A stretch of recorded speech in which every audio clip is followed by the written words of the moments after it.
As we begin this time of honoring and remembering David Rounds, I'd like to have us all just bow our heads in prayer. Father, we pray for your peaceful presence in this place today. We welcome Holy Spirit to calm aching hearts and to bring peace. May this time bring moments of joy for friends and family as they celebrate the life of this son, brother, uncle, and friend. Thank you for the life, Father, that we celebrate today. In Jesus' name, amen. On behalf of the family, On behalf of the family, I'd like to thank you for being here today and during this time of sharing your memories of the son, brother, and uncle that they love so clearly, so dearly. Dave Rounds enjoyed his life in the Silver Valley. The same as many of you here today, he dedicated much of his time to the youth of Wallace as a coach, a teacher. I found out that his first teaching job was a kindergarten teaching job.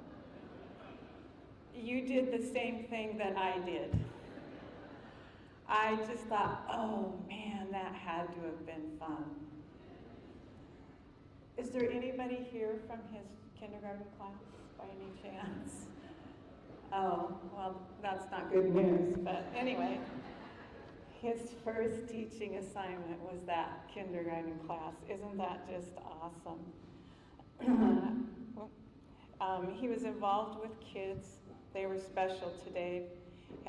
He didn't have kids, but he loved coaching and teaching, even though he was on what was called the 10-year program.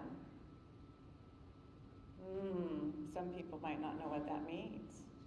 It took him over 10 years to get his degree. So for some of you young people, his message to you would be, don't quit. Just keep going. Get a vision, hold on to it, and even if it takes you over 10 years, just keep going. Dave's mom, Vi, agreed that her son was one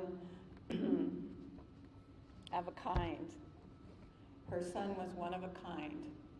How many times did you hear that this week? I heard it several times. Oh gosh, Dave Rounds, yeah, oh, he was one of a kind. Some said it with a little bit less of a laugh than some of us, but that's okay.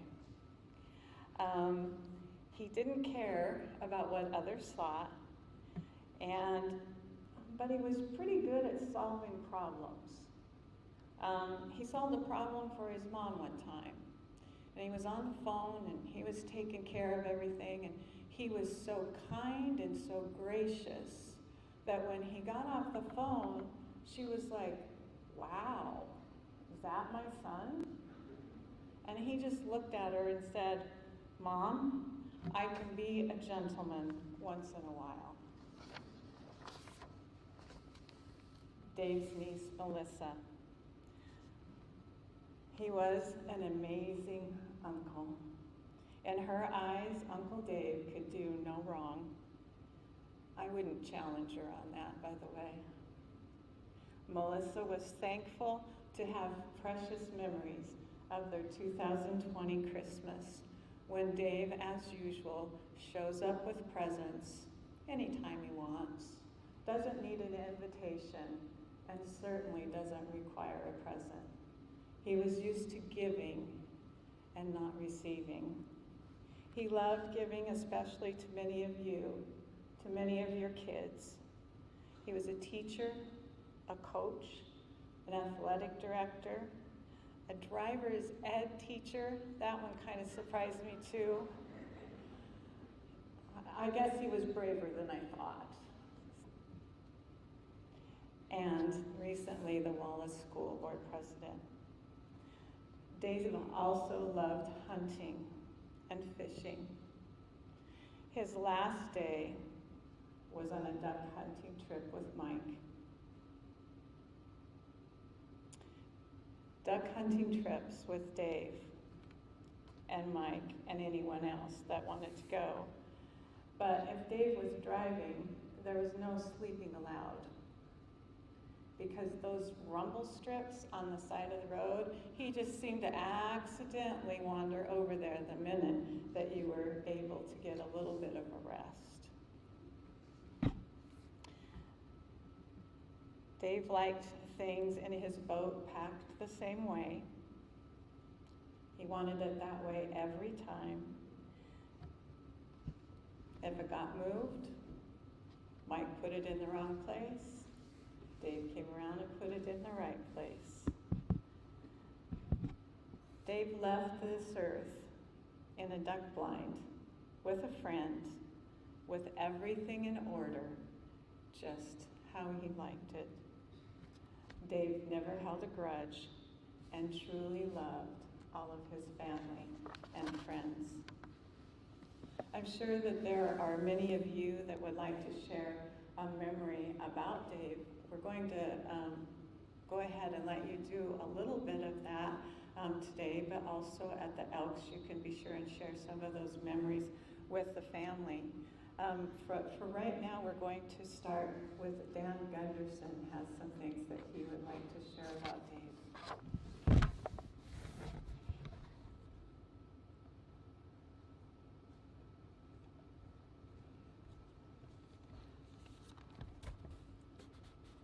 Hello, I'm Dan Gunderson.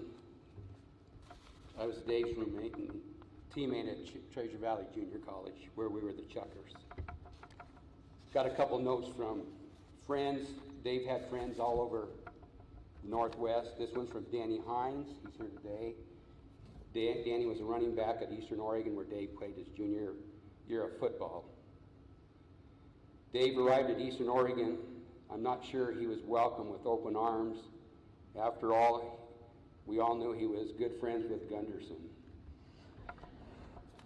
Actually, he became good friends with many of us that played football with him. We had great times and many memories of those days, from the fishing trips to Ty Valley, Dave and Ron ice fishing, to skiing Anthony Lakes. And the most memorable party being a toga party. And you can probably guess which character Dave was. I'm guessing Bellucci. Dave was a loyal friend, and his smile and laugh will be missed by all of us. Rest in peace, Dave Rounds. Then this was from Portland, Oregon. Dave's friend Ralph Balducci, a football coach in Oregon, and Dave and Ralph spent many hours talking football. Ralph says, I won't forget Dave reenacting a scene from Aloha, Bobby and Rose. Dan Gunderson can explain. Dave and I were in the bathroom remodel business one night. Dan Gunderson can explain. I'm just reading. Dave debuted as a male dancer in my mother's living room. Dan Gunderson will not explain. Folks Walls, Idaho has lost an icon to Dave passed. So when you toast Dave later, please toast him for me. Here's to Dave, because there's damn few like Dave Rounds. Rest in peace, Coach.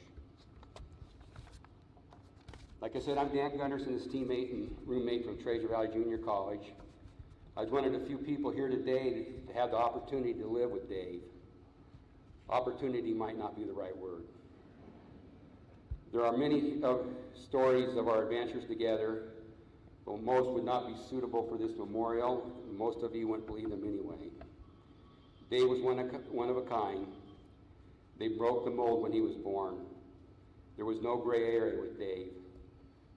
He never won a Mr. Congeniality Award, but if I ever had to go to battle with somebody, he would have been my choice. Dave played guard for the Treasure Valley Chuckers. He chose number 66. Who happened to be Conrad Dobler of the St. Louis Cardinals number. Conrad Dover was known as the dirtiest football player in pro football. When we first met, he told me how fast he was. I didn't believe him, judging from his non-Arnold Schwarzenegger body type. We squared off in a 40-yard dash and he smoked me. That guy could move. Dave always pretty much told it the way it was. He was never into the mile runs during training camp. He took the Larry Zonka philosophy of the Miami Dolphins. When they can throw a football a mile, I'll be underneath it. Dave playing style wasn't pretty, but he always left it all on the field. During football camp, most of the football players wanted to live off campus from the not so nice dorms. The coaches finally said everybody stays in the dorms except Gunderson, Rounds, Baker, and Fuller. The school preferred us off campus. We moved into a big old house, which became the Chucker Party House. It was crazy times. Our roommate, Mark Baker, running back, became a fighter pilot, and he died in an F-4 crash off the coast of Oregon in the 1990s. We also played with Mike Walker, who's getting inducted into the Canadian Football Hall of Fame this year. Walker was a beast. He once bent my face mask. Dave was always proud of the fact that he pancaked Walker in a practice. It was a great hit. Dave and I had a great relationship with the head football coach and my wrestling coach, who lived together. They would have us over for barbecues and beers and take us water skiing. A business owner in Ontario, John Hayes, hired me and Dave to tear down old barns for the Barnwood. David was never much for the weight room, but when it came to that type of work, he was a workhorse. Where I come from, we call it Farm Boy Strong. John had to give us a name for our business purposes for taxes, and he came up with the name the Two Tubbies Wrecking Crew. There's so many more wild stories from the Alamo and Payette, Idaho, to Dave hooky bobbing behind a pickup truck on dry pavement, him ended up going through a ping pong table and the famous Chinese food story. We kept close throughout the years, but distance kept us from more reunions. I regret I never got to see him coach, but what a tribute this is today. Dave had a pretty dang good life, coaching, hunting, fishing, and many friends, loving what he did. I'm proud to say he was my friend. He always said I was a baby because I cried one time when I woke up and he ate all my Hostess cupcakes. I'm proud to say he's my friend. I'm going to miss that voice. I'm going to miss you, my friend. Even though it hurts the way it ended, I'd do it all again. God bless you, Mom, Phil, and family. God bless you, Wallace, Idaho. And God bless you, Dave Rounds. Somebody else wants to come up, give their thoughts? Come on up.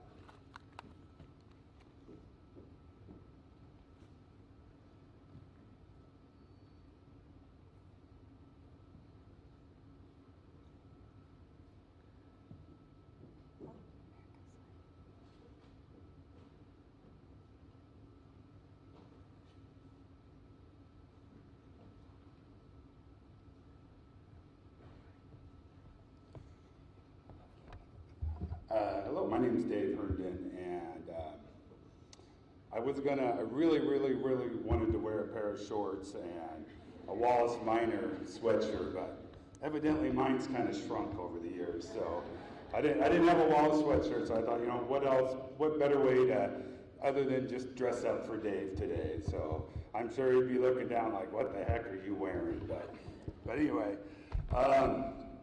Dave, he was, my wife actually explained it the best. She said that Dave Rounds is one of those characters, either you loved him or you hated him. It was just a love-hate relationship with him. And with everybody here, I would say everybody definitely cared for Dave. And as we kind of already heard, he was a one-of-a-kind guy. I mean, you knew when he was in the room, you knew when he was around and so forth. And everybody even around, being in Post Falls or Coeur d'Alene, like, who's that guy in Wallace? The guy with the funny voice. I go, that's Dave Rounds. Yeah, everybody knew who he was and so forth. To me, he was a coach. He was a co-worker. He was a great friend.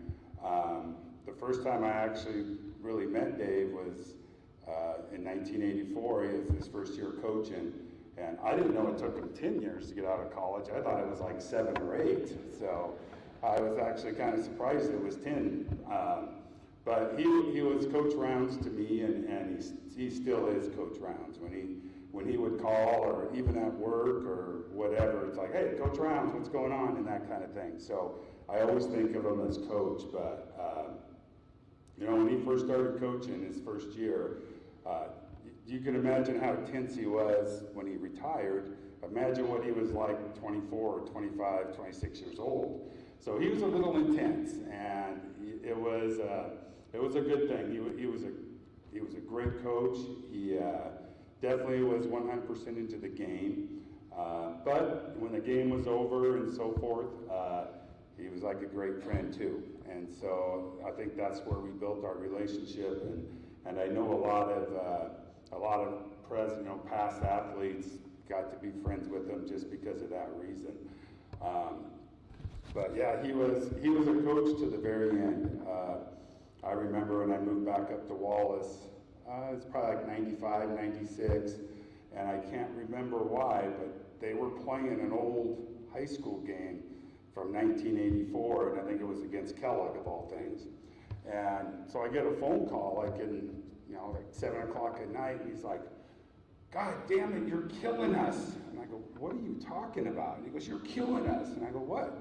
He goes, I didn't realize he was watching the video on the TV. And he goes, you just like missed a block over there and you're killing us. And I'm just like, what? And he goes, and Mike Morin is killing us out there. But he was, even 15, 20 years after coaching, he was still coaching. He was still coaching, yeah. And then he was really important for me to get back to Wallace because he found out that I was actually going to do my student teaching in Kellogg, and he just, that look like that look, and he goes, there is no goddamn way you're going to coach in Kellogg. And he made it, he called whoever he needed to call to get me to student teach in Wallace, and hired me on from Wallace, and then it was a great time for me. It was 8 years in Wallace teaching, hanging out with him. Really got to be good friends with him, and I owe a lot to him for getting me back into teaching and so forth. Just a couple funny stories. Football, there's so many stories. I don't even know where to start with Dave, but we did get to coach together. So many good memories. But bringing up Kellogg again, we all know his distaste for Kellogg. Lately, though, I think it was a lot better. He could actually drive through Kellogg and be okay with it. I know that when they opened up McDonald's down there, that was a big step for him to be able to go to McDonald's, but he did it. But I remember we were playing Kellogg in Kellogg, and we scored towards the very end of the game. I think it was Ernie Hill, I believe, but he scored where Dirty Ernie's is, up on the bar up on the hill there, and everybody's, throwing their beer bottles and beer cans down. Well, Ernie, Dave thought he gave the number 1 sign, and it really wasn't the number 1 sign. It was like the double middle finger sign. And so, of course, we got a penalty, and Dave's just freaking out. And then come to find out, he's like, Dave, he actually flipped him off. And he's like, oh, well, I'm all right with that then. He didn't have a problem with that. But, it was, when I came back, it was like my first midwinter barbecue. And if you guys don't know what that is, that's just a big barbecue that Dave has at his house during the semifinals to get to the Super Bowl. And it's a big deal. Everybody knows about it. It's kind of the one time a year that his house kind of got straightened up a little bit. So I asked him, I go, what do I got to bring to this barbecue or to this midwinter? He goes, I got 3 rules. And I go, what's that? And he goes, Well, number one, it's like your 5 food groups. It's like beef, elk, deer, moose, and bear, or whatever. And I go, that's it? And they're like, yeah, we don't bring salads or anything like that. And I'm like, okay, well, I can do that. And then the rule number 2 was no women. Do not bring a woman, don't bring your wife to the bear. Okay, I can do that. And then like the third thing was all leftovers stayed at his house. Because then he knew he had food for a couple weeks. But the midwinter barbecue has just been a tradition for years and years, and it's definitely going to be something that's going to be missed when that comes around. After I moved away, and we always hung out still, and he loved to fish and hunt. And if you called him up and said you want to go fishing, he'd like, let's go. At least with me, and I don't know what it is with everybody else, but he'd go fishing. You want me to bring my pole? And no, don't bring any of your stuff. I said, perfect. But once you got on the boat, he was the greatest guy until you got on the boat. When you got on the boat, it was like you're on your own. You don't have anything. He would hunker around his fish finder.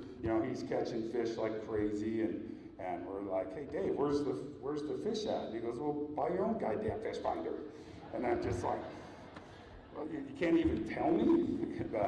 but it was great. We had a lot of fun, a lot of stories going through and fishing. He was definitely a character and a one of a kind for this valley, and I really think, I think the Silver Valley lost a big figure this last week, and I think he's dearly going to be missed. Thanks.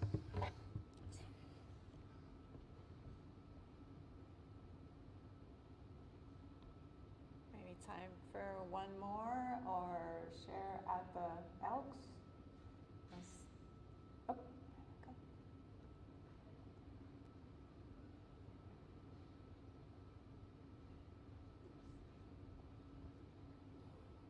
So now a little of the soft side of David Reynolds, because he had a soft heart with the girls. So I shared a few days ago a post on Facebook of a senior, it was a prom. I think we were sophomores that Dave and I went to at the high school here. And he was so brave to ask the principal's daughter to go to prom with him, first off. And then, unfortunately, after the prom, we went up to Darren Stein's cabin. I don't know where Darren's at, but up the river. And it was the middle of the winter and lots of snow, and we got stuck and ended up getting home about 3 in the morning. And John L. Rieger, if anybody remembers him, comes out on the porch, and Dave's shaking in his boots, and I just put my head down and run in the house. But he forgave us because he knew Dave and I were just friends, so there wasn't any monkey business going on. But Dave he had a soft spot for the girls, and if you asked him for anything, he was like, yeah, I'll do that for you, Carol. I'll do that for you, Carol. So I just wanted to share a little bit of that, and just knew him since he was a little boy, and he was always the same guy all the way through, just really true to himself and stand-up kind of guy, and we're going to miss him a lot. Thank you.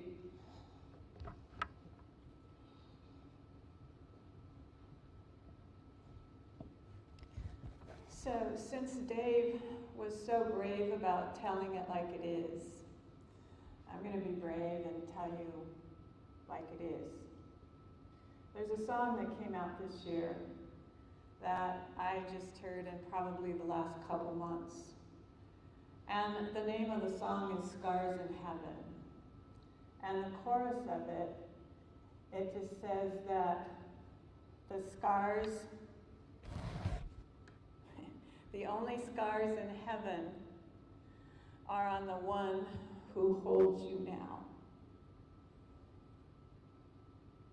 Every person in this room has scars on their heart, mistakes in their lives, things that, not really sure if we want people to share, but once we're dead, it doesn't really matter.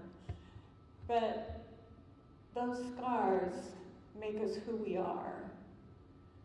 And whatever scars are on our lives plus on Dave's life, those scars are on the one who holds him now. When someone dies, our minds are cluttered with so many things. We think of the last time that we saw them. We talk about them. We try to remember their voice. We try to remember how they moved or what they did. And it seems so confusing. We can't imagine life without them. This crazy, fun, maybe even stubborn person that we knew so well. What would we do without this person? Sometimes it's just maybe follow the lead, help some kids, be a coach, be on school board, reach out to other people, give and not expect to have things given back. Those things that we've heard about Dave today. Jesus died, telling it like it is, came back. The scars that were on him were the proof that he showed his disciples that he died and came back to life. Why? So that those scars that are on us, on our hearts, that when we go immediately duck blind, accident, whatever it is, in that moment, the one that holds us bears the scars for us. The only scars in heaven are on the one who holds your brother, your son, your uncle. And I'm telling it like it is, there's no greater love.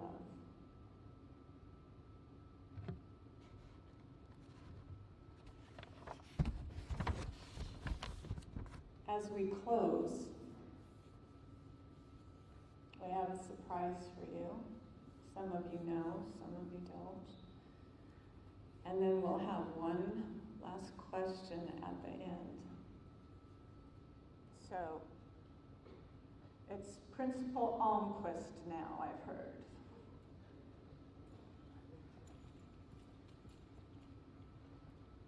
It's a pleasure to be here today to honor such a great man and a wonderful staff member of Dave. When we got the news there a couple of weeks ago, it was very hard for all of our staff because many of them had spent so much time here with Dave and even maybe had played for him through the years.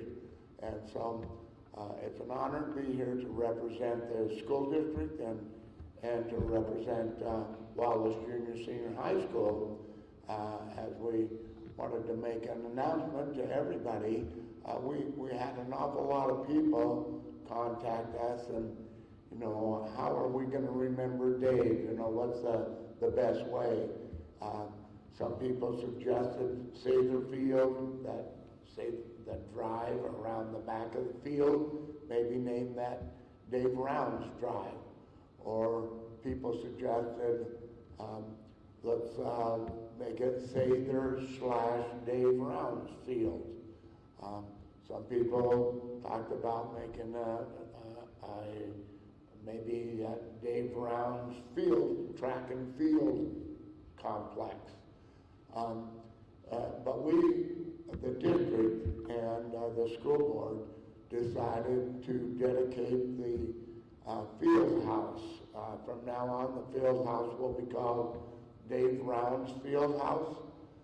Not only are the lockers located in that building, and he spent so much time in that building, but the officials are also housed there, and of course he was always very close to all the officials. And the concession stand is in there, and that was another favorite place of Dave's. And also the bathrooms are located there, and we all know Dave had kind of a potty mouth. So very colorful vocabulary of his. So So we would call that from now on, and we're going to make a sign painted red. It will be Dave Rounds Fieldhouse, so everybody can see it. And then, and the lettering will be in black, the school colors. So at this time, could I have Chris and Bruce and Tina and Corey come up and help me here? So we have kind of a tradition at Wallace here the last few years that whatever team, whether it's junior high or high school, whatever team, when we win a game, we at our break, we have everybody come down. It's kind of a family thing. The junior high and high school come down, and we celebrate that victory with the ringing of the bell. And so Dave is such a winner, not only as a classroom and PE teacher, but just a person and a coach. And so we wanted to ring the bell as a dedication and a special recognition of all the things that he has done for our school district. Will you do that now, please?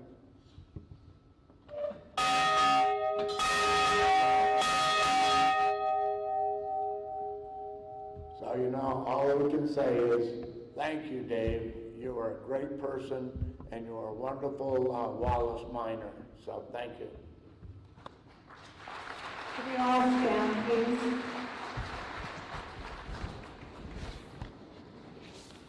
By request of the family, we get to give one last cheer, holler, clap, jump, dance, whatever you would like to do. And their question to you today is, who loved Dave Coach Rounds?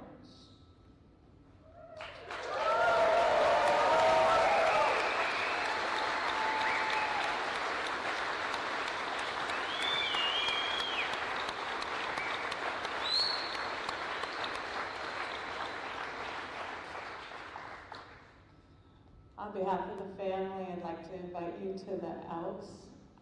But first of all, I'm going to let you all be seated, and we will have the ushers come in to dismiss you.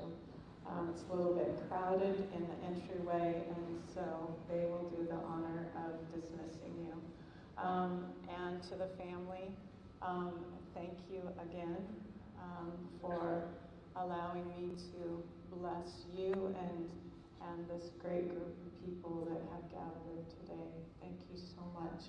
Each one of you, I pray that you leave this building with peace and joy in your memories of Dave Rounds.